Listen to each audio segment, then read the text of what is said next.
Mais uma vez, graça e paz, meus irmãos. Eu estou vendo o rosto de alguns aqui agora, irmão Aron, Daniel e os outros que já tinha visto o rosto. Uma boa noite aos irmãos. É uma alegria estar com vocês. Como, mais uma vez, não tem violão, né? Um dia, quando a gente estiver aqui nesse vídeo e alguém que toque, aí talvez a gente faça um louvor também online, né? Mas vamos para a palavra. Eu hoje não pretendo me alongar muito, irmãos. Aquele dia foi bastante longo, né? E acontece que o meu problema é sempre que eu não tenho controle sobre o tempo. Mas talvez não se passe muito de 40 minutos hoje, né? Nós vamos meditar juntos no texto de Tiago, capítulo 1, do versículo 13 até o 15. Tiago, capítulo 1, do versículo 13 ao 15. Eu estou lendo a versão João Ferreira de Almeida, revista e atualizada. E hoje, né, como eu acredito que todos os irmãos que estão aqui no vídeo de hoje também são irmãos que estavam na sexta-feira passada, quando nós começamos, né? E nós vimos que o apóstolo Tiago escreveu essa carta num contexto para irmãos judeus que faziam parte da dispersão e que estavam passando grande provação, e também o espólio de seus bens. Eles provavelmente, essa dispersão começou naquela época da grande perseguição que se deu sobre a igreja em Jerusalém, mais ou menos no ano 35 depois de Cristo. Entre 35 e 40, os eruditos da Escritura variam no tempo. E então o apóstolo Tiago é o primeiro a escrever no Novo Testamento. É interessante que o primeiro livro escrito no Novo Testamento é a Filhos de Deus, é a Cristãos, e fala de provação. Assim como o primeiro livro, provavelmente, que foi escrito no Antigo Testamento, que é o livro de Jó, que precedeu o livro de Gênesis, também fala de provação. E fala de provação sobre a vida de um servo de Deus. Então, tanto no Antigo Testamento como no Novo, parece que Deus abre os seus escritos sagrados, nos mostrando que o seu supremo propósito, nas dificuldades e sofrimentos da nossa vida, é nos conformar ao Senhor Jesus, por meio daquilo que nós sofremos ou que passamos no nosso viver humano, enquanto nessa peregrinação nesse mundo. É bom, sim, é amável, é prazeroso para Deus quando um pecador se arrepende? Sim, a festa diante dos anjos de Deus quando um pecador se arrepende. Mas essa festa apenas se inicia com o arrependimento do pecador. A grande alegria de Deus, a grande satisfação de Deus, mediante o qual, por mais assombroso que seja isso, nós vamos ver esse contentamento divino no Senhor, é quando Ele puder dizer a cada um de nós naquele dia, muito bom, servo bom e fiel. Quando Ele puder olhar para nós, depois do seu trabalho na nossa vida ter sido concluído, e poder dizer a nós, muito bom. Ó, irmãos, realmente esse dia vai ser um dia que nós vamos precisar de um corpo glorificado. Porque receber tal elogio do Senhor é um peso de glória que mortal num corpo que nós estamos agora não é capaz de suportar. Então, o alvo supremo do Senhor, a sua maior felicidade é concluir o seu trabalho que Ele começou em nós. Isso é ilustrado no livro de Jó, primeiro livro do Antigo Testamento, e no livro de Tiago, ambos tratando com pessoas que estão debaixo de grande provação. Agora, hoje, nós vamos a partir do versículo 13 até o 15, né? Aliás, vamos ler do 12 até o 15, e vamos ver hoje na primeira parte nós vimos o alvo da provação. E agora Tiago vai nos esclarecer, porque existe uma outra coisa que começa a acontecer conosco quando nós estamos sendo provados. E essa coisa chama-se tentação. E Tiago vai nos ajudar a ver que durante a provação, qual é o perigo que nós corremos e o que nós não devemos confundir. Ou seja, a provação com a tentação. E o que nós devemos fazer em relação à tentação. Qual deve ser o nosso conceito em relação a ela? que as duas coisas vão operar juntas. O alvo da aprovação é a maturidade.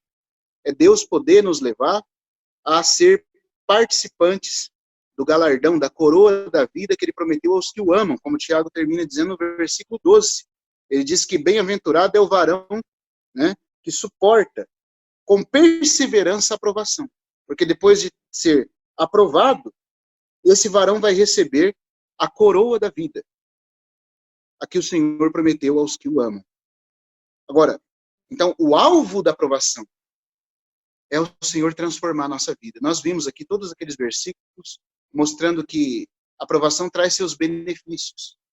Primeiro, ela depura a nossa fé, fazendo com que as impurezas que estão lá dentro apareçam e Deus possa, assim, então, através do nosso ir a Ele, Ele possa nos limpar.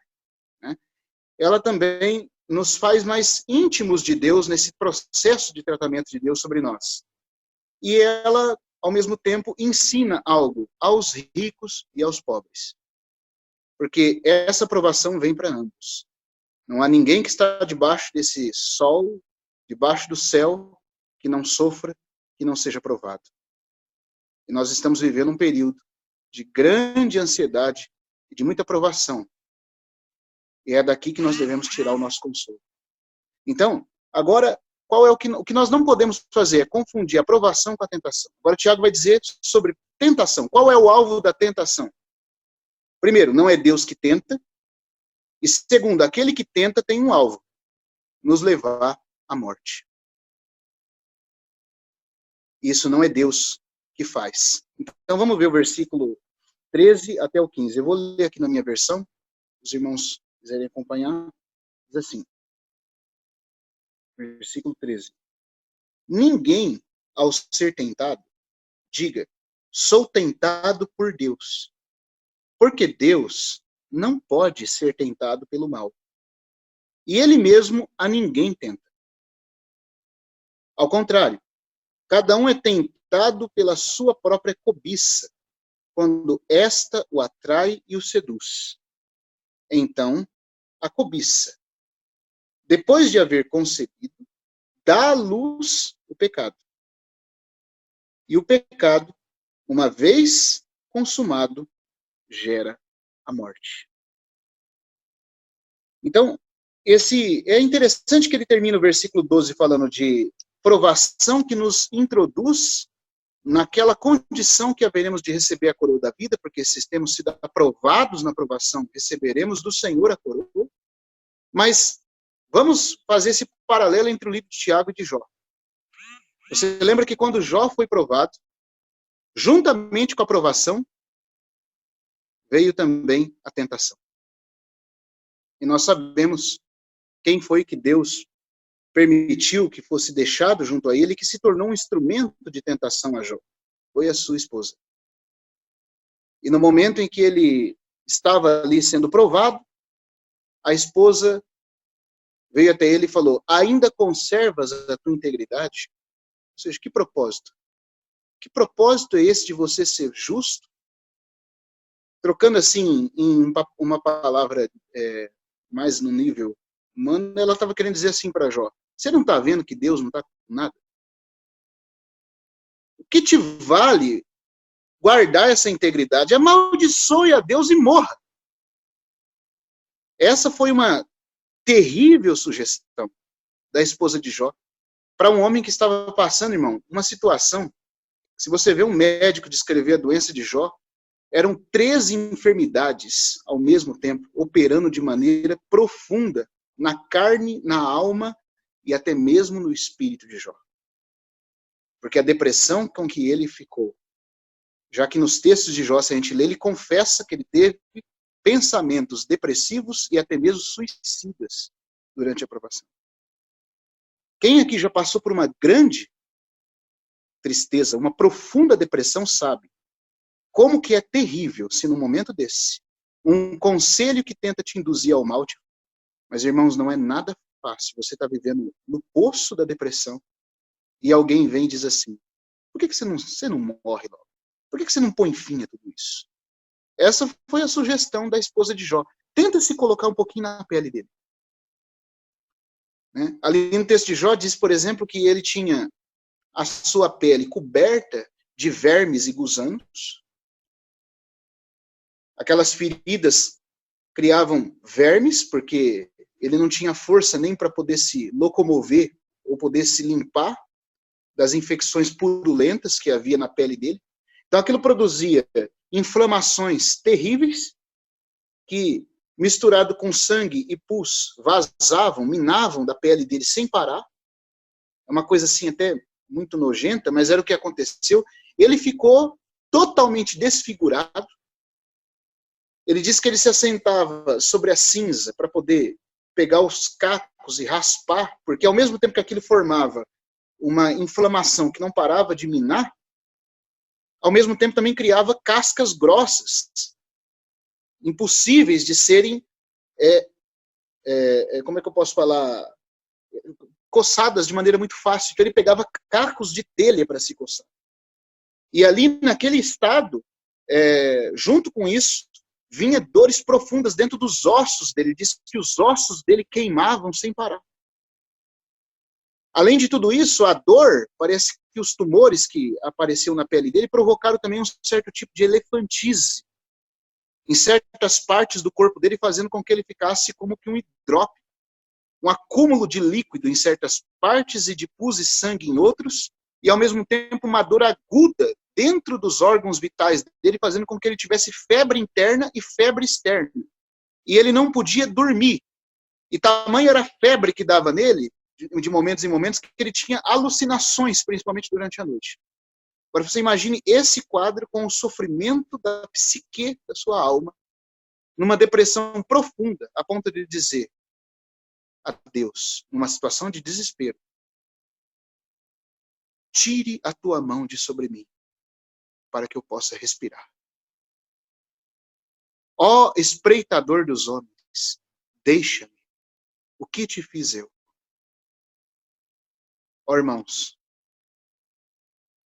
nós não dizemos muitas vezes isso para Deus, não temos coragem de dizer isso, podemos achar que Jó foi longe demais. Primeiro, porque a gente não está na pele de Jó.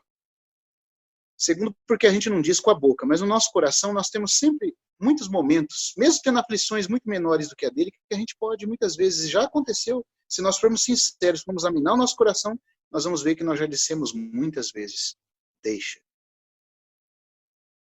Quando as situações parecem que ficam sobre nós de uma forma que nós não entendemos, essa é a nossa reação. E nós não temos nem coragem de admitir que isso acontece, porque é insuportável para nós que dentro de nós haja uma rebelião em tamanho estado. Mas é a nossa condição. Mas você sabe o que o Senhor faz quando Ele ouve nós falarmos: deixa-me? Ele ignora esse pedido. Porque Ele sabe que esse pedido vem daqueles que não amadureceram ainda. Nós somos como crianças. Eu lembro uma vez eu vi o irmão Romeu contando isso, e também aconteceu comigo. Uma vez eu fiquei meio indignado com a minha mãe, quando eu era muito criancinha, porque eu tenho um irmão mais novo, né? Os irmãos vão dar risada disso aqui, mas foi o que aconteceu. Minha mãe chegou cansada do trabalho, eu era criança, acho que eu tinha uns 3 anos de idade. E o meu irmão estava com 1 ano de idade, meu irmão mais novo. E tudo era o meu irmão mais novo primeiro. Né? E qualquer coisa que chorava, vai dar mamar primeiro. Ele vai tomar banho primeiro. Tudo era ele primeiro. Né? E eu, no meu egoísmo infantil, já que toda criança é egoísta, fiquei tão desesperado com aquilo, tão indignado com aquilo, como podia uma coisa daquela, e ele ter tudo em primeiro lugar. E eu fiquei nervoso, né? Aí eu comecei a chutar as coisas, fiquei nervoso, falei assim: eu vou embora dessa casa. Eu lembro que naquele dia estava dando um temporal, sabe? Tava um clarão assim de relâmpago, trovão. Eu não sei onde que eu estava com a cabeça, que até hoje eu tenho medo de trovão. Eu tenho medo de raio. Quando deu raio, trovão, eu só lembro que Deus é poderoso nessa hora, porque a voz dele é como trovão, mas depois eu tenho vontade de entrar debaixo da cama.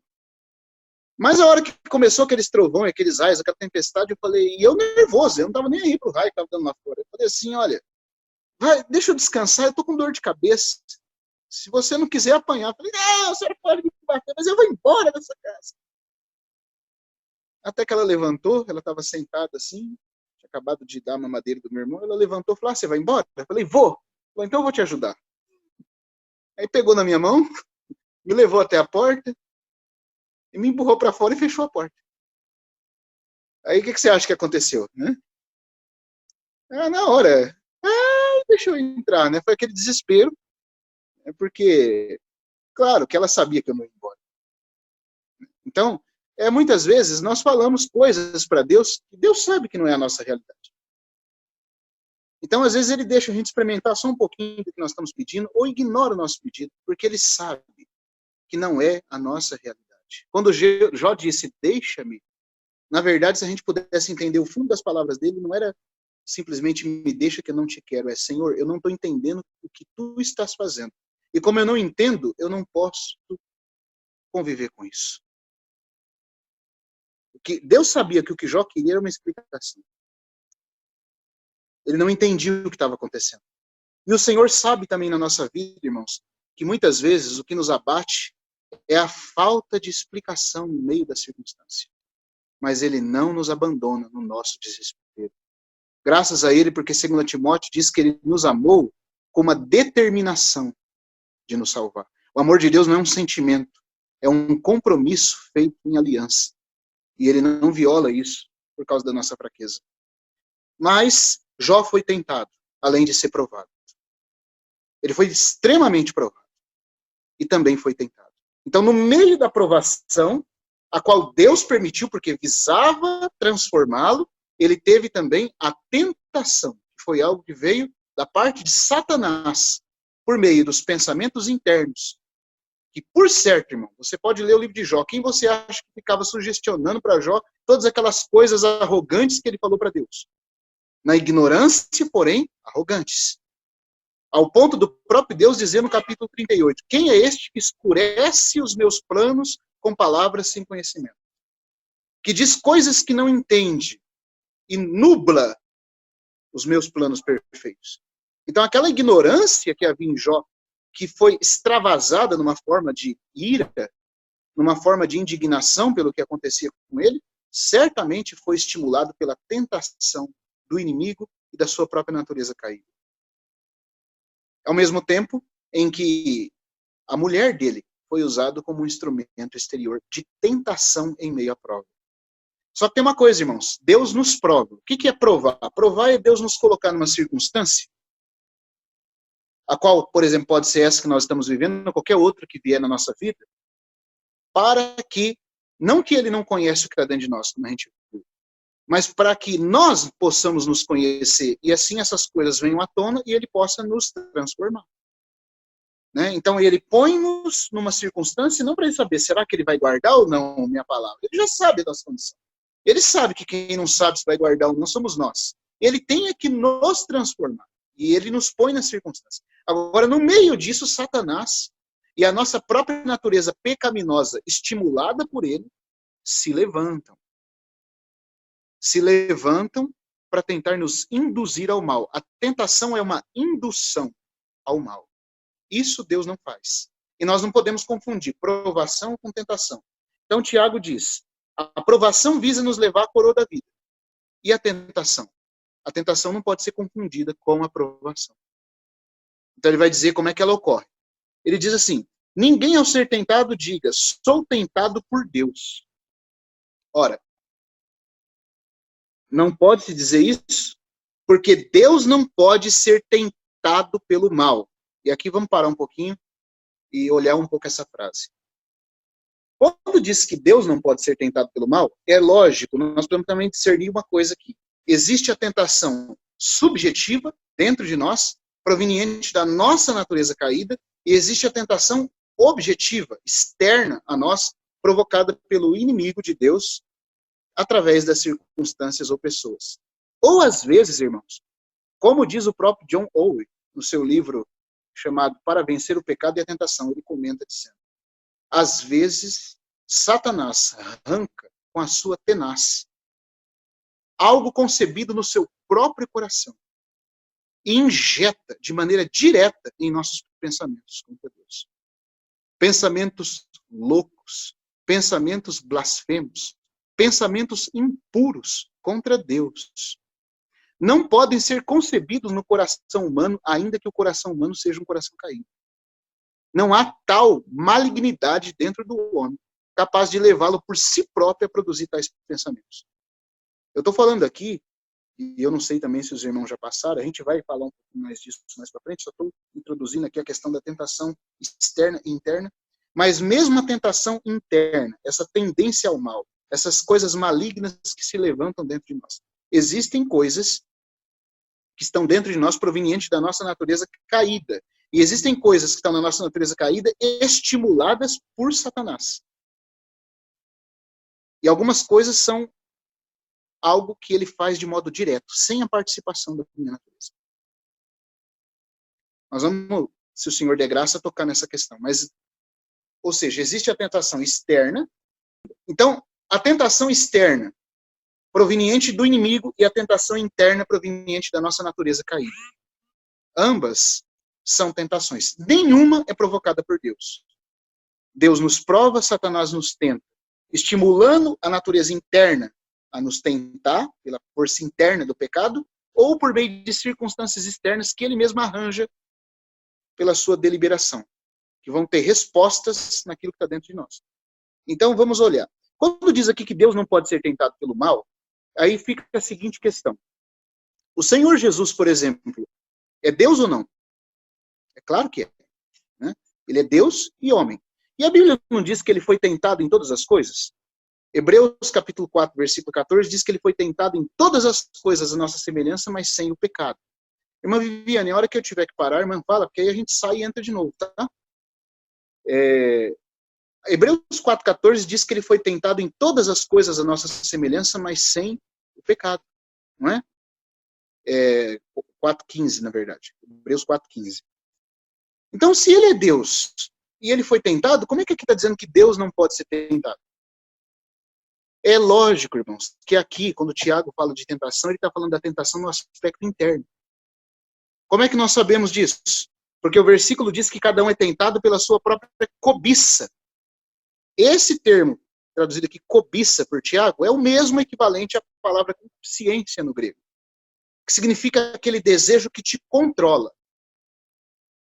E que te controla para o mal. Porque existem contextos onde a palavra consciência aparece não sendo ligada ao pecado. Significa sempre um desejo forte que você não consegue controlar. Pelo contrário, como diz o irmão Wilson de Uberaba, concupiscência é um desejo controlador por coisas ou pessoas. E isso está dentro de nós, entendeu? Então é dessa tentação interna que está dentro de nós que Tiago está falando.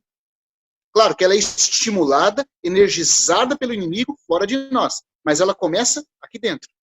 O bichinho está aqui dentro. Já está lá. É o bichinho na goiaba. Você nasceu, já está lá dentro. E vamos ver agora, mas vamos voltar num texto em Gênesis, para nós vermos uma questão curiosa a respeito disso. Depois de alguns versículos em Salmos. O capítulo 8, versículo 20 e 21 de Gênesis. É importante a gente ver isso porque esse assunto sobre o pecado, sobre essa concupiscência interna que tem dentro de nós, essa inclinação ao mal, tem despertado muitos debates no meio do povo de Deus. Eu lembro de uma reunião, e o Marcelo Fusaro vai lembrar disso também, em Rio Claro, num sábado de manhã, quando o irmão Gino ainda estava entre nós aqui, que um dos assuntos que o irmão de Rio Claro Zaga queria que fosse comentado era sobre o que era o pecado. Eu não me refiro ao pecado como o ato pecaminoso, aquele pecado que é a transgressão da lei, que João fala em 1 João 3. Não é o ato do pecado em si, mas o que Paulo chama de o pecado que habita em mim. Já que o verbo habitar é usado ali, então dá a ideia de que seja alguma coisa. Existe alguma coisa dentro de nós que nos leva ao mal, que é má, e nos escraviza. Nos escraviza, nos engana, nos mata, diz o texto de Romanos, e reina como um senhor de escravos sobre nós. Alguns irmãos são tendenciosos e costumam dizer, tem muitas opiniões sobre isso, é que o tempo aqui é curto, não dá para falar tudo, né? O irmão Gino gastou 2 horas e 40 minutos nessa comunhão e não conseguiu abordar tudo. Então, assim, não dá para falar tudo, mas existem versículos da Bíblia que nos mostram o que é essa coisa que está dentro de nós. O irmão Witness Lee dizia, por exemplo, que era a natureza de Satanás na carne do homem. Numa comunhão que eu tive com o irmão Delcio disse que achava isso muito, muito forte, dizer que a natureza de Satanás está na nossa carne. Embora não seja, talvez seja forte dizer que a natureza de Satanás, existe algo que é tão maligno quanto, ou parecido com o diabo, que opera em nós. E dá vazão em nós para que o diabo também consiga operar através de nós.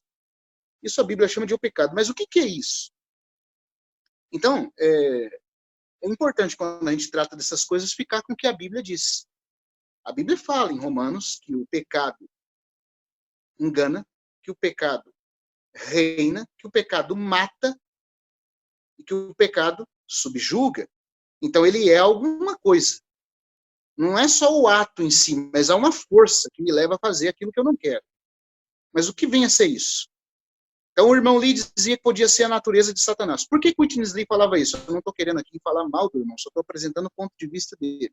Ele dizia que era isso porque quando Paulo diz que encontro nos meus membros uma outra lei que guerreando contra mim faz-me escravo da lei do pecado, e depois ele diz que ele encontra que o mal reside nele, a palavra mal ali no grego é a mesma usada em Mateus quando Jesus fala para Deus nos guardar do maligno na oração.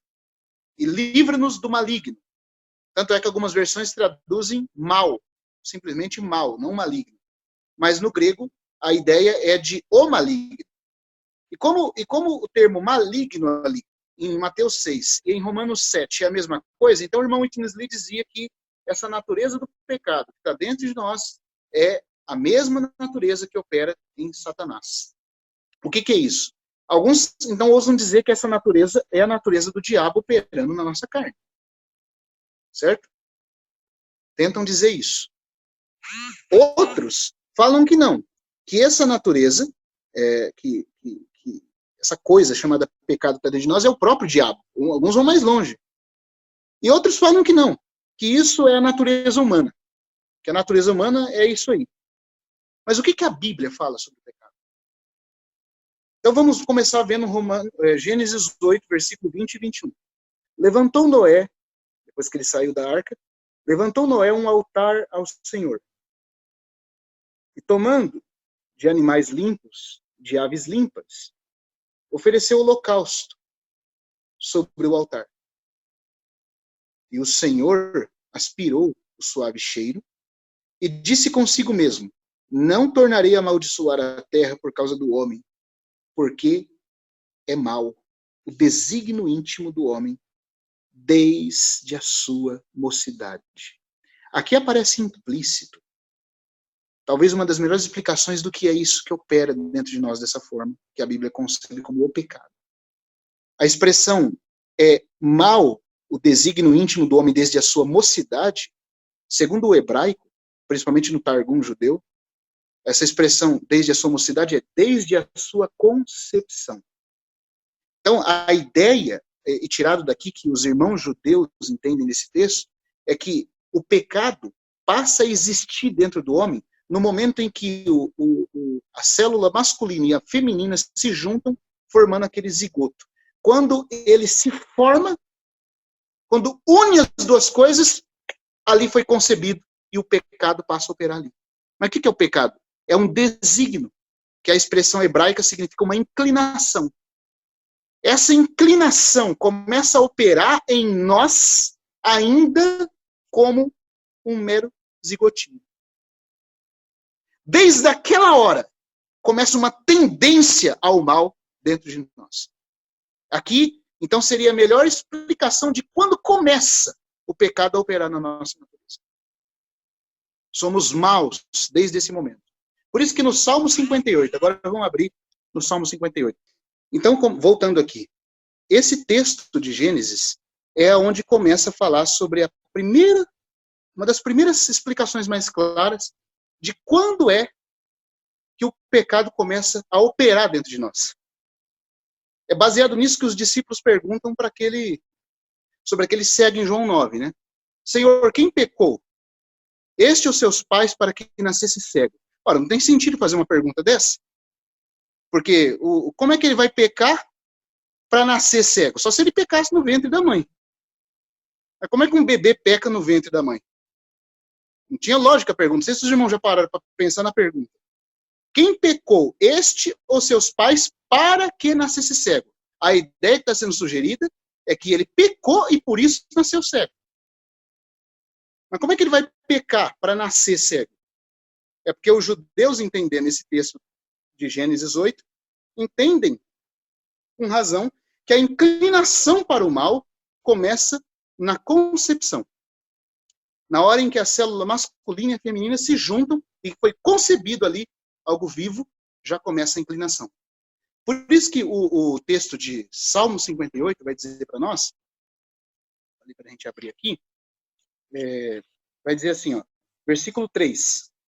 Vou ler aqui na minha versão, João Ferreira diz assim: desviam-se os ímpios desde a sua concepção. A mesma ideia lá de Gênesis capítulo 8, né, que a gente leu lá. Nascem e já se desencaminham, proferindo mentiras. Então, é aqui que começa. Então, o que é esse pecado? É uma inclinação. Porque quando nós rompemos com Deus por causa de Adão, essa natureza nossa nasceu torta, nasceu inclinada para o mal. O pecado, então, nos termos bíblicos, é uma inclinação para o mal que está dentro de nós. É a nossa própria natureza torcida, inclinada sempre para o mal, como se fosse algo de uma gravidade, né? A força da gravidade atraindo para baixo. Então, em nós há uma força que nos pende para o mal. Nós estamos assim, estragados desde o nascimento. E baseado nisso, os desejos do nosso coração, a vontade, a volição do homem, no caso a nossa vontade, ela é tendenciosa para o mal desde que nós somos concebidos. Por isso que Tiago vai dizer que antes do pecado aparecer como pecado, há uma cobiça. Essa cobiça é o desejo controlador, mas esse desejo já começa torto. Ele já vem conosco já torto. Então, é por isso, irmãos, que é tão fácil. Você já viu que é fácil murmurar na provação e no sofrimento? Como que é fácil murmurar? É difícil agradecer, é difícil louvar. É difícil até mesmo para quando nós levantamos de manhã. Não agora, porque nós somos salvos, somos crentes, há uma nova vida dentro de nós. Então, quando as coisas começam a acontecer, a gente consegue ver com clareza a mão do Senhor, né? Ou o Espírito Santo provoca aqueles toques no nosso coração, que nós vemos o Senhor nas coisas. Mas mesmo nós, regenerados, temos que confessar que na nossa experiência é muito mais fácil murmurar do que louvar o Senhor. Do que agradecer, do que cumprir aquele mandamento que diz: regozijai-vos sempre, orai sem cessar, em tudo dai graças. Por que? Ora, para cumprir isso, irmãos, só no Espírito.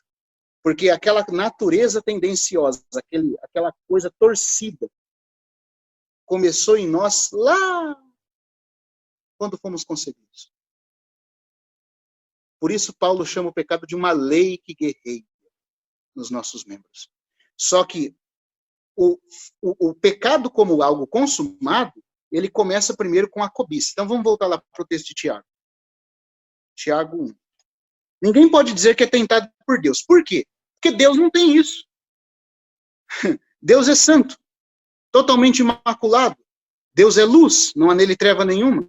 Então, ele não tem essa tendência que nós temos desde a concepção. Aí a Bíblia diz assim: mas o Senhor Jesus é Deus e foi tentado. Como é que Tiago está dizendo que Deus não pode ser tentado pelo mal? É porque Tiago está falando da tentação interna. Nesse sentido de tentação interna, Deus não pode ser tentado. Não há nada em Deus que o comova para o mal. Não há, nem mesmo no Senhor Jesus, quando ele estava em carne, e aqui, irmãos, é a coisa linda a respeito do nosso Senhor, que, por exemplo, a teologia liberal não entende, as pessoas falam coisas sem sabedoria espiritual. Quando o Senhor Jesus estava em carne, sim, ele sofreu provação. Sim, ele passou pelos mesmos sofrimentos que nós passamos. Sim, ele foi, em tudo, muito mais tentado do que nós, mas a tentação de Jesus é só externa. Ele não tem o bichinho interno lá dentro dele. Essa volição tendenciosa ao mal não existe no Senhor Jesus. Usando o exemplo que o irmão Délcio deu, é como se o Senhor Jesus fosse um barril cheio de farinha de trigo. E nós somos o barril cheio de pólvora. O diabo vem com fogo, né? Nós somos o barril de pólvora. O Senhor Jesus é um barril também, porque ele se fez como nós, mas nele não tem pólvora, só tem trigo. Se você tentar arriscar a pólvora com o palito de fósforo, uma chaminha de fogo só já explode tudo. Agora, se você tentar explodir o barril de trigo, você vai ficar tentando queimar ali, vai não acontecer nada. Porque o trigo não é pólvora. Então, o Senhor Jesus é santo por fora e santo por dentro. Nós temos dentro de nós, já desde que fomos concebidos, uma tendência ao mal. Quando o diabo vem com fogo, já encontra a pólvora pronta dentro de nós. Por isso nós caímos. Entendeu? Então, aqui Tiago está falando desse sentido, da pólvora interna, que ele chama aqui de cobiça. Cobiça é o desejo tendencioso. É o desejo controlador, que no nosso caso é tendente ao mal desde que nascemos. Ninguém diga que esse desejo é colocado em nós por Deus. Eu estou passando isso, aí é Deus que está me levando a ter esse sentimento. Oh, Senhor, essa provação. E aí a pessoa confunde provação com tentação. A palavra grega, tentação e provação, é a mesma no grego. Ela é a palavra peirismo. Deixa eu ver a palavra aqui. Peirasmos, em grego, que é a palavra tentação e provação. Só que quando é usada no sentido de algo externo, é prova. Quando é usada como algo tendencioso, aí é tentação, que é a tendência ao mal. Embora no grego ela tenha a mesma palavra, o significado é ambíguo. Pode se referir a tentação ou provação. Aqui no 13, Tiago está falando de tentação. Só que ele diz que isso é concebido em meu coração. Existe uma cobiça, um desejo que já é inclinado para o mal. Quando que esse desejo começou a operar dentro de mim? Desde que eu fui concebido. Essa força já está tendente ao mal.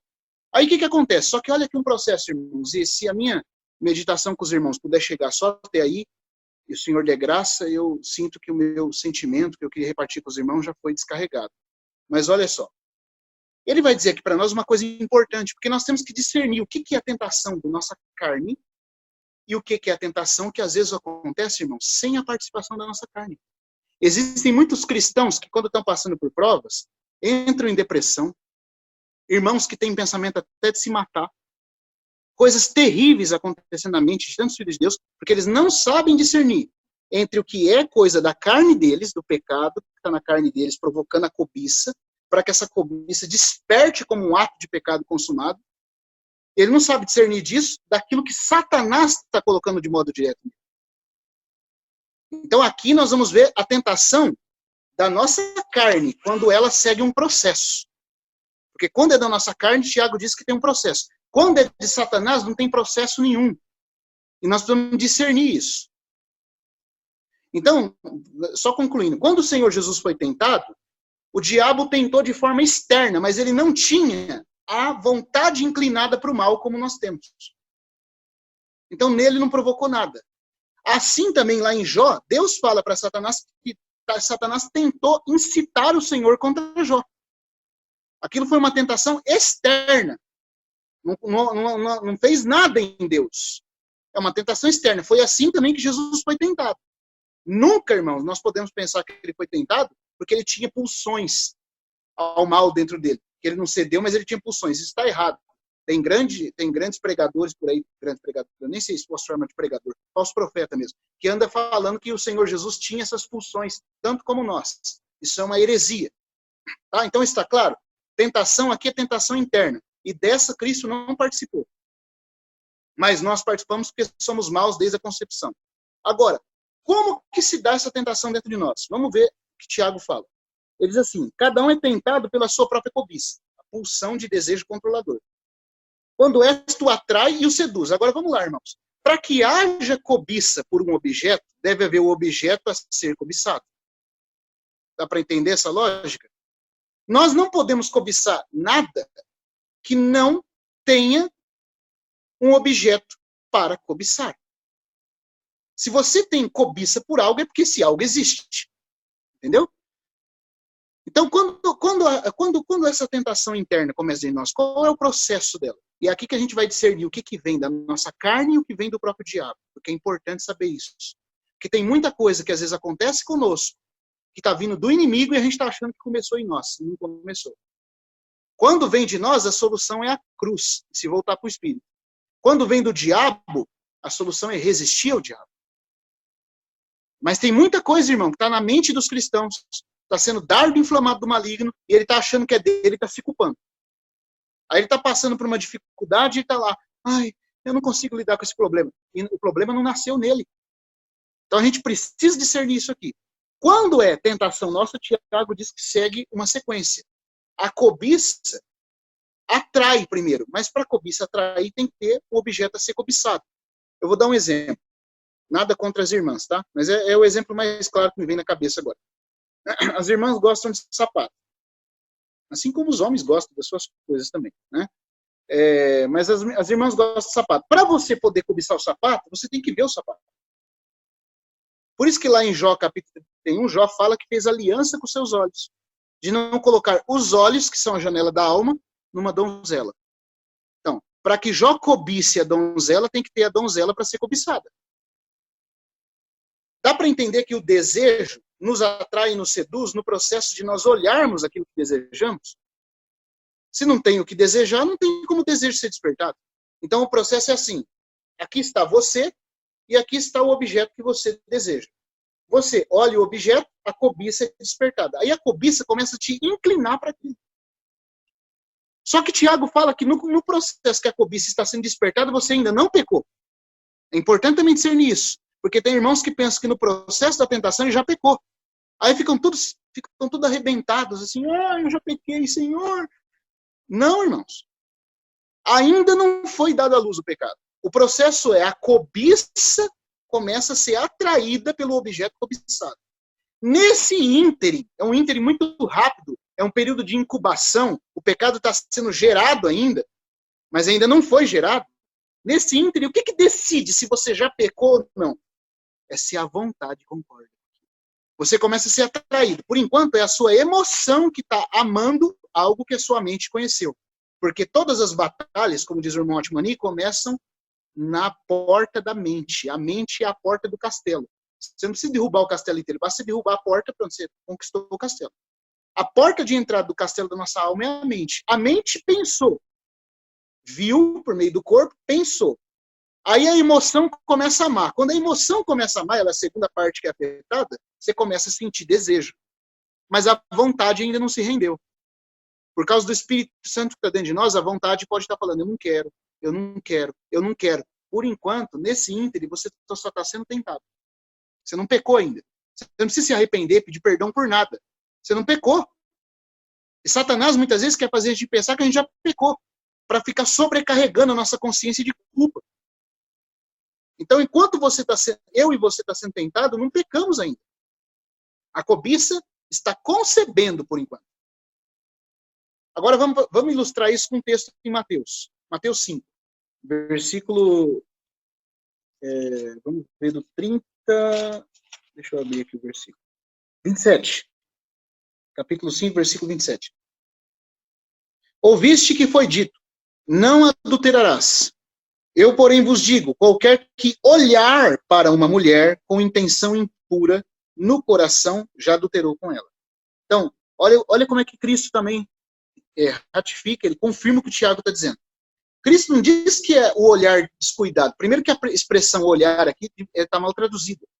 A tradução mais fiel tem que dizer contemplar. Contemplar significa que você olhou e parou para ver. Você viu aquilo e ficou ali. Não é aquela pessoa que passa, a mulher passa com uma roupa indecente. Se meu olhar olhou, viu e se desviou e falou, Senhor, eu não quero pensar nisso, eu não pequei ainda, fui tentado. Agora, se eu olhar para contemplar, que é voltar e falar, puxa, aí foi com intenção. Aí a vontade concordou com a inclinação. Aí a cobiça deu à luz o pecado. E quando o pecado é consumado, ele sempre gera morte.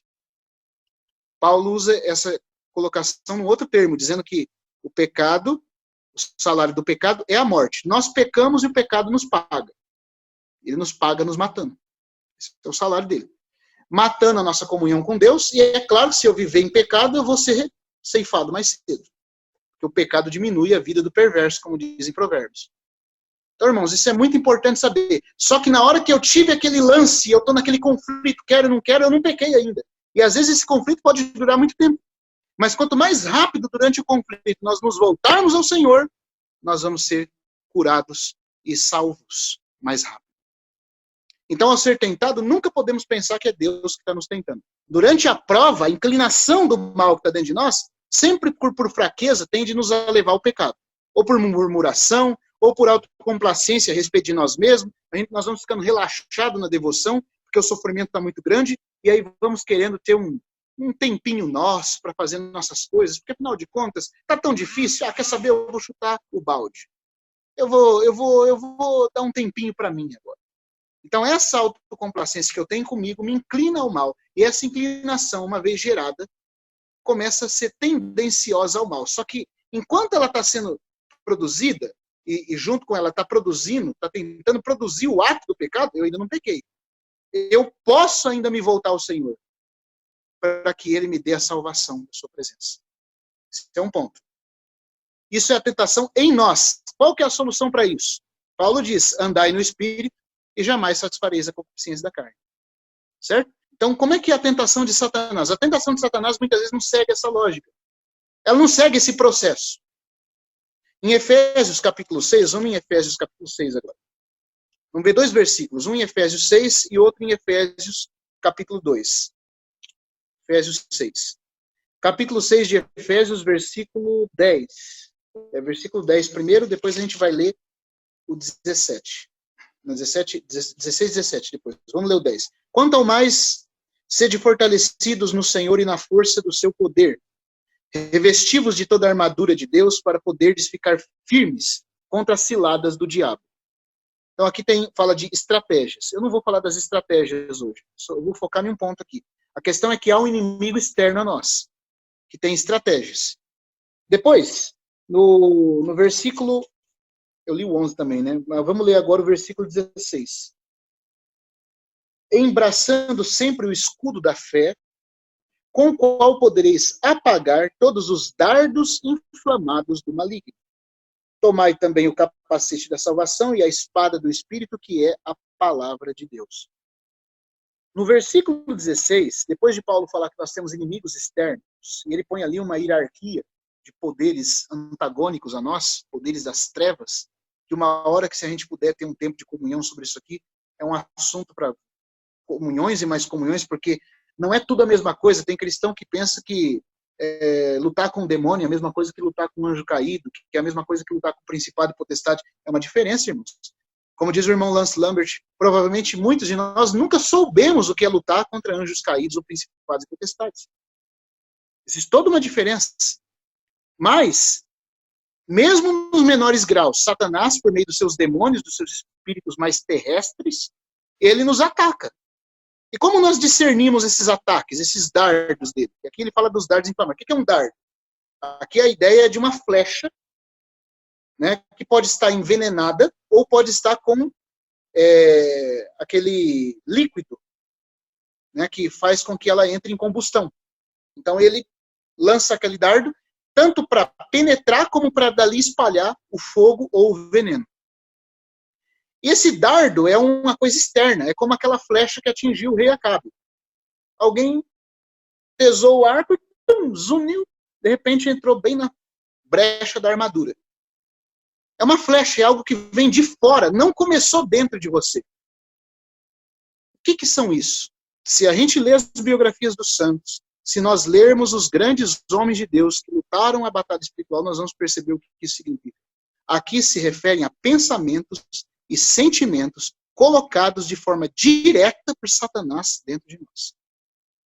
E o grande alvo de Satanás, quando ele lança seus dardos inflamados, é nos fazer pensar que o que nós estamos sentindo ou pensando vem de nós. Porque aí eu vou ficar tratando como se viesse de mim. E eu nunca vou ser curado daquilo. Porque, como a irmã Jespen Lewis fala no livro Guerra contra os Santos, quando eu estou tratando com algo de forma enganada, eu já estou cedendo terreno ao enganador. Então eu estou tratando uma coisa impura, um sentimento, uma fraqueza, que não tem origem naquela tentação de Tiago 1. Tem origem nos dardos inflamados do maligno. E eu estou passando anos e anos lutando com essa fraqueza, com esse pensamento, e nunca sou curado, nunca sou restaurado daquilo. Por quê? Porque eu estou achando que vem de mim, aí eu confesso o pecado, eu vou ao Senhor, eu oro ao Senhor, e a coisa continua. Por que continua? Porque ao tratar isso de forma enganada, eu já cedi mais terreno ao enganador. Eu preciso saber quando vem de Satanás. Quando vem de Satanás, não tem aquele processo de Tiago. E é muito fácil, irmãos. Primeiro que o Espírito Santo está em nós, a unção está em nós, para nos dar sentimentos do que é uma coisa e do que é outra. A unção nos ensina todas as coisas. Mas existe também um caminho bíblico para a gente detectar isso. O irmão Atmani sempre falava que nós podemos detectar os dardos inflamados do maligno da seguinte forma. Pensamentos repentinos, lampejos, pensamentos absurdos, que surgem sem nenhuma conexão lógica dentro de nós. Esses pensamentos, quer seja pensamentos postos ou pensamentos tirados. Às vezes você está lendo aqui, está orando, e do nada some tudo. Já teve essa experiência? Alguém que já teve essa experiência? Eu já tive. Você vai orar ou vai ler a palavra, do nada tudo some. Aquilo que você estava querendo expressar em oração, em comunhão, some. Ou você vai orar, do nada sua mente começa a ser atacada, começa a entrar pensamentos do nada. Você não está vendo nada que está te levando ao pecado, você separou um tempo para orar, para ter comunhão com o Senhor, e do nada começam a surgir esses pensamentos dentro de você e de mim. O que é isso? Isso não pode ser tratado como um pecado da minha carne. Isso é dardo inflamado do maligno. Eu preciso ter a percepção de que é o maligno que está atuando. Por quê? É muito simples. Deus não viola a lei do livre-arbítrio que ele deu ao homem. Ele fez o homem responsável. Ele diz em Deuteronômio, escolhe, eis que te proponho a vida e a morte, escolhe. Deus não viola a volição do homem, o que o homem deseja. Numa condição normal, a mente, que é a porta de entrada para qualquer coisa no nosso interior, ela sempre está submetida à vontade. Então, você vai pensar o que você quer. Agora, Deus não viola a sua vontade, certo? Deus nunca faz isso. Deus não faz isso. O Senhor Jesus disse aos judeus, eu quis ajuntar-vos como galinha reúne os pintinhos, vocês não quiseram. Então, ele respeita a vontade. Nós, muitas vezes, não queremos pensar aquilo. Você está vendo que a sua vontade quer tirar aquilo dentro de você. Então, vamos lá. Se não é Deus que está colocando, porque Deus não viola a volição do homem. Se não é você, porque a sua vontade não deseja aquilo. Você já determinou não pensar aquilo ou não sentir aquilo. E aquilo persiste, de que fonte está vindo, então? Era assim que o irmão Ni sempre ajudava os irmãos a perceber da onde está vindo o pensamento ou o sentimento que está dentro dele. Se ele tratar esse sentimento como vindo dele, ele nunca vai ser liberto. Quando ele detecta que não é ele que está pensando, que não é ele que está sentindo, aí ele resiste a Satanás. Aí ele tem que dizer, Satanás, eu te resisto, é você. E a Bíblia diz o quê? Resistir ao diabo e ele fugirá de vós. É impressionante, irmãos. Quando a gente descobre o que é a atuação do inimigo e nós começamos a resistir como vindo dele, você precisa ver a mudança que tem. Não tem essa, mas se eu resistir ele não fugir. Não tem essa, não vai fugir. A Bíblia fala que ele vai fugir. Então ele vai fugir. E não é resistir e depois ir lá dar uma olhada para ver se ele foi embora mesmo. Deixa eu ver se ele foi embora mesmo. Não, aí você está duvidando da palavra de Deus. É dizer em fé e união com o Senhor. Satanás, eu não aceito ser enganado, isso não é meu. E quando você começa a tratar como não sendo seu, você já sente uma libertação. Porque agora você sabe que não é seu. Aquela culpa que você carregava não carrega mais. Aquela tristeza, aquela melancolia, aquela enfermidade interna que estava arraigada de fraqueza na sua alma, já não tem mais. Você sabe que não é você que está fazendo aquilo. Não é você que está pensando aquilo, que está sentindo aquilo. Eu lembro de um caso, eu vou contar aqui uma história para os irmãos. Eu já tive experiências desse tipo, nessas coisas em graus menores, mas já passei algumas coisas em graus maiores, diferentes. Mas eu vou contar uma história que o irmão Gino contou. O irmão Gino contou uma história para nós uma vez, de uma irmã na Colômbia, que servia com um presbítero numa certa localidade. Ela era casada com um irmão, que também servia com esse irmão presbítero da localidade. E aí, do nada, uma irmã tinha filhos, casada, uma esposa fiel, do nada brotou um sentimento nela, um sentimento louco, de uma paixão por aquele presbítero, por aquele irmão. Irmãos, e ela suportou esse sentimento durante 10 anos, calada, com vergonha de buscar ajuda, sem entender de onde estava vindo aquilo. Quando o irmão entrava na casa dela, as mãos dela começavam a suar, e ela ajoelhava aos pés do Senhor e falava: Senhor, não é possível, eu não aceito isso. O que eu preciso fazer? Eu já jejuei, eu já orei, eu já busquei tua face. Por que isso não acaba? E ela ficou durante 10 anos. A coisa foi aumentando tanto, e o desespero dela foi crescendo tanto, que ela tentou suicídio. Aí quando ela não conseguia se libertar daquilo, ela abriu para os irmãos, para o esposo dela e para esse presbítero, com quem o esposo dela servia. Eles sentaram com ela e oraram repreendendo Satanás. Expuseram essa verdade aqui para ela e repreenderam o inimigo. Irmão, foi instantâneo. Irmãos, foi instantâneo a libertação. Então nós precisamos saber que quando somos tentados no meio da prova, o que está vindo da nossa carne e o que está vindo do inimigo. Ninguém ao ser tentado diga: sou tentado por Deus. Porque Deus a ninguém tenta. Ele quer nos libertar da tentação. Ele quer nos guardar de cairmos em tentação. Então é isso, irmãos. Que existe essa natureza tendenciosa ao mal dentro de nós, o que nós devemos fazer em relação a ela.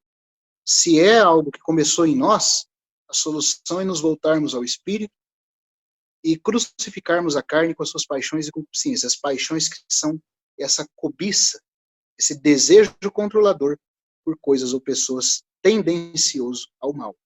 Agora, nós também precisamos saber que no meio da provação, muitas vezes, como diz o nosso irmão John Owen, Satanás vai forjar coisas do seu próprio coração e colocar dentro de nós. Aquelas crises loucas de ansiedade, de depressão, sem nenhum motivo lógico, ou também patológico do ponto de vista de alguma doença ou disfunção orgânica provocada no nosso ser. Então nós precisamos discernir para sabermos como lutar e como nós vamos perseverar em meio a essa batalha. Essa era uma porção que eu queria repartir com os irmãos hoje, baseado nesse texto, porque o próprio Tiago viu a importância de explicar para os irmãos que estavam passando provações, que eles não deveriam confundir provação com tentação, e como deveriam agir no meio da tentação. Amém? Então é isso. Se os irmãos quiserem acrescentar alguma coisa, como diz o irmão Gino, eu também estou aqui para aprender, para ouvir, para ganhar, e se tiver alguma dúvida que eu puder ajudar a esclarecer, ou que a gente possa esclarecer junto uns aos outros, a gente pode ter um tempo a mais, né? Um pouquinho. Vou fazer uma perguntinha para o Daniel. No caso do olhar de Eva, da conversa de Eva com a serpente, e depois ela comer da árvore, né? Ela até então não tinha nascido com esse germe, né? Porque, se o irmão pudesse falar um pouquinho sobre isso, amém. No caso de Eva, ela foi, veja só, Adão e Eva, eles tinham uma condição humana não santa, mas neutra. Eles não tinham a santidade de Deus, mas também não tinham pecado, eles eram neutros. Era diferente do Senhor Jesus em que sentido? O Senhor Jesus não somente não tinha o pecado, mas tinha a santidade de Deus. Então, nele não só havia o elemento negativo, no aspecto negativo de não concordar com o pecado, mas tinha o aspecto positivo de ser contra o pecado e a favor de Deus, em Cristo. Em Cristo era assim, havia a plena santidade de Deus, porque nele habitava corporalmente toda a plenitude da divindade. Então, essa plenitude, quando aquele Satanás ficava riscando fogo do lado de fora, ele não pegava nada. Não só não pegava, como apagava. Todo momento só apagava com Jesus. Só que ele foi, sim, o Senhor Jesus foi tentado, foi bombardeado por todos os tipos de tentação, como nós nunca seremos capazes nem de conceber. Mas em Cristo havia o elemento que não só não pegava fogo, mas ainda apagava o fogo e provocava a santidade de Deus. Né? Dava vazão a em tudo que a vontade e a santidade do Pai fosse honrada. Agora, em Adão e Eva, eles não tinham a santidade, mas também não tinham pecado, eles eram neutros. De sorte que qualquer coisa que chegasse até eles e fizesse ali, como Satanás fez, uma indução, eles estavam propensos a seguir. Estava propenso. Era uma possibilidade. Se eles dissessem não e quisessem a árvore da vida, eles se tornariam, em vida e natureza, divinos como Deus. Se eles seguissem a orientação de Satanás, o pecado passaria a entrar, e aí essa força seria a tendência dentro deles a partir de então. Então, mas eles não tinham ainda. Só que veja que no caso deles, porque eles eram neutros, eles não tinham a santidade para resistir totalmente, então eles tinham que correr rápido ao Senhor. O que Eva devia ter feito? Gritado, Adão e Eva deviam ter chamado o Senhor. Porque eles não tinham a possibilidade de lidar com a tentação do inimigo por conta própria. A tentação ali era externa, não tinha nada interno. Mas, e a gente sabe que isso existe, por quê? Porque o oculto, Satanás, quando ele fala, quando ele tenta nos convencer de algo, ele exerce uma sedução sobre nós. Que se você não souber rejeitá-lo rapidamente, ele vai te inclinar para onde ele quer levar. Por isso que lá em Apocalipse ele é chamado de o sedutor do mundo inteiro. Né? A palavra ali que fala que ele é o enganador, que é aquele que usa de meios para enganar, para levar você, atender você a algum propósito, na verdade é muito bem traduzido como sedutor também. Porque existe uma sedução do lado das trevas, do culto do inimigo, sobre o homem. Muito mais agora que ele já tem essa tendência ao mal. Mas no Éden ficou provado. Ficou provado na queda do homem que o homem sozinho, mesmo neutro, não consegue se manter no embate contra o inimigo. Sendo ele neutro, qualquer coisa que viesse primeiro se tornaria a tendência da sua vida. Se ele tivesse comido da árvore da vida em vez de ouvir o inimigo, a tendência seria ser cada vez mais parecido com Deus. Se ele, sendo neutro, toma da árvore do conhecimento do bem e do mal, a tendência é a independência de Deus, levando ele a ser cada vez mais alienado de Deus e assim os seus descendentes. Mas ele não tinha nada interno ainda. Porém, a tentação externa, usando a neutralidade dele, poderia induzi-lo a tomar partido. E foi o que aconteceu. Só um detalhe que eu queria dizer também para os irmãos, é que agora, depois da queda, essa coisa inverteu. Agora, Satanás, ele nunca nos encontra neutro. É importante a gente saber isso. Sempre que Satanás vem nos tentar, ele tem dentro de nós uma cooperação inata com o que ele tenta. Agora é assim. Por isso que tem um versículo lá em Efésios, eu só queria ler esse versículo aqui, que eu falei que ia ler aquela hora e não li. Acabei que eu li Efésios 6 e deixei de ler o que era para ser no capítulo 2, era para ser lido. Só para colocar esse pontinho a mais aqui no que o Marcelo perguntou, que eu estava tentando responder. No capítulo 2 de Efésios, Paulo vai dizer que nós andávamos na carne, olha só, capítulo 2, versículo 1 e 2. Ele vos deu vida, aqui diz, estando vós mortos nos vossos delitos e pecados, nos quais andastes outrora, segundo o curso deste mundo, segundo o príncipe da potestade do ar. A ideia de ar, aqui no grego, é como algo amorfo, é como aquela coisa que está impregnada, como uma fumaça, né? Como um ar esfumaçado. A ideia aqui é que o ar, onde nós nos movimentamos, está tão cheio de espírito maligno quanto um ar cheio de fumaça. A ideia é essa.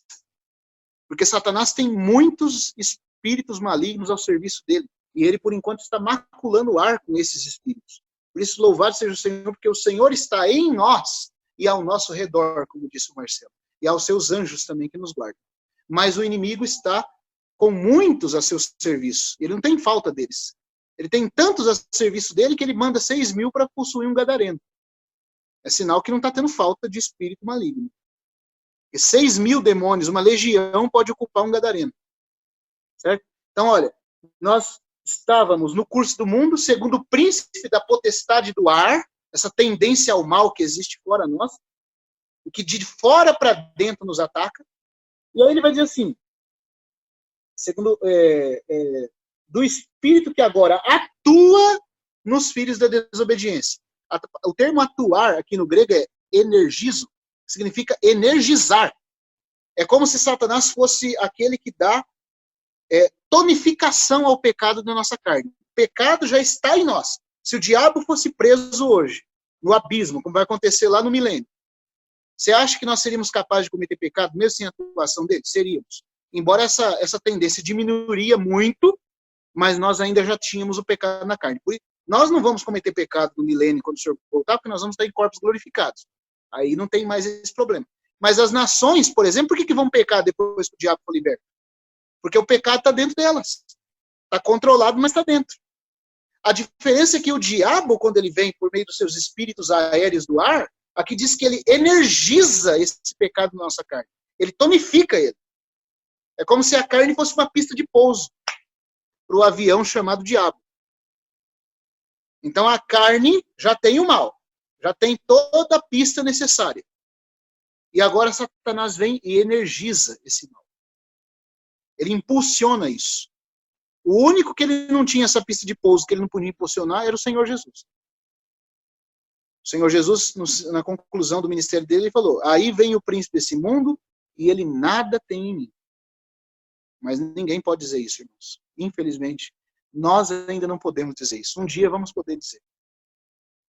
Né? A nossa dívida já foi paga. Mas a natureza do pecado ainda está na nossa carne.